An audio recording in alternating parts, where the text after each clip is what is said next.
చరం మండల హెడ్ క్వార్టర్లో రాహుల్ గాంధీ గారి యొక్క దిష్టి బొమ్మ తగలడం జరిగింది. ఎందుకంటే దీనికి ఒక ముఖ్య కారణం నరేంద్ర మోడీ గారి అమ్మగారిని నోరుకు ఇష్టం వచ్చినట్టుగా అనాలోచితంగా అసంబద్ధంగా మాట్లాడారు. అటువంటి పుణ్యమూర్తిపై మాట్లాడినందుకు ఈరోజు వాళ్ళ పార్టీ అనుసరిస్తున్న సిద్ధాంతాల మీద మేము పెద్ద ఎత్తున రాబోయే రోజుల్లో పోరాడతాం. ఇది కేవలం మన తెలంగాణ వరకే కాదు, భారతదేశంలో వీళ్ళు తరుగొట్టే ప్రయత్నం చేస్తాం. వీళ్ళ సిద్ధాంతాలు ఏందో వీళ్ళకి అర్థం కాదు. ఓట్ చోరీ గురించి మాట్లాడతారు. అదే ఆధార్ కార్డ్ని ఓటర్ ఐడికి లింక్ పెడతా అంటే దానికి ఒప్పుకోరు. జీఎస్టీ అనేది 28% ఉంది, 18% తగ్గిస్తా అంటే రాష్ట్ర ఆదాయం తగ్గుతుందని బట్టి విక్రమార్క మాట్లాడతారు. అసలు వీళ్ళకు కనీసం ప్రజల మీద ఏమైనా అవగాహన ఉందా? అది లేదు. ఓట్ చోరీ అంటారు. అంటే తెలంగాణలో ఉన్న బూత్లో కూర్చున్న కాంగ్రెస్ ఏజెంట్లు చోరీలా ఎట్లేసారు? ఓట్లు ఎట్లొచ్చినాయి అంటే ఒక ఊర్లో ఉన్న booth agent, Congress booth agent కూడా కనీసం తెలియదా ఎవరు ఓటేస్తారు ఎవరు ఓటే చేస్తలేరని?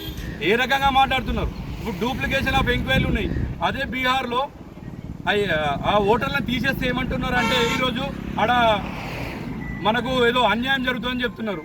ఎక్కడి నుంచి వచ్చిన బంగ్లాదేశ్ నుంచి వచ్చిన రోహింగ్యాలకు ఓట్లు ఉన్నాయి. అదే ఆఫ్ఘనిస్తాన్ వచ్చిన ముస్లింలకు ఓట్లు ఉన్నాయి.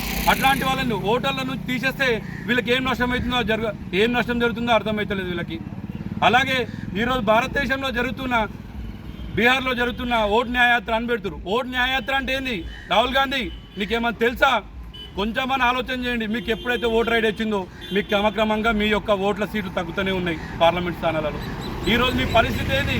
99 సీట్లు కొట్టి ఏదో నేను పెద్దగా ప్రపంచాన్ని వెళ్ళాలని ఫీల్ అవుతున్నాడు. మీకు దమ్ముంటే 3 సార్లు ఇప్పటికి చేతగాలేదు మీరు కనీసం గెలవనీకే.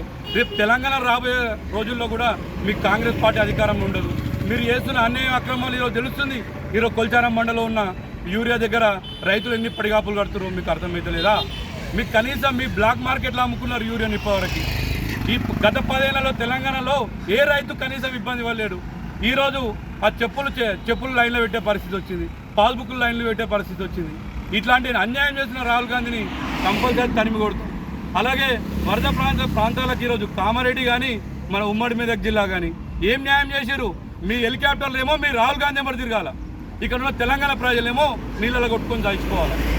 కనీసం మీకు కామన్ సెన్స్ లేదు మీ కాంగ్రెస్ పార్టీ నాయకులకు. ఇలా మహేష్ కుమార్ కూడా మాట్లాడతాడు, కనీసం వార్డు మెంబర్ గెలవడాడు.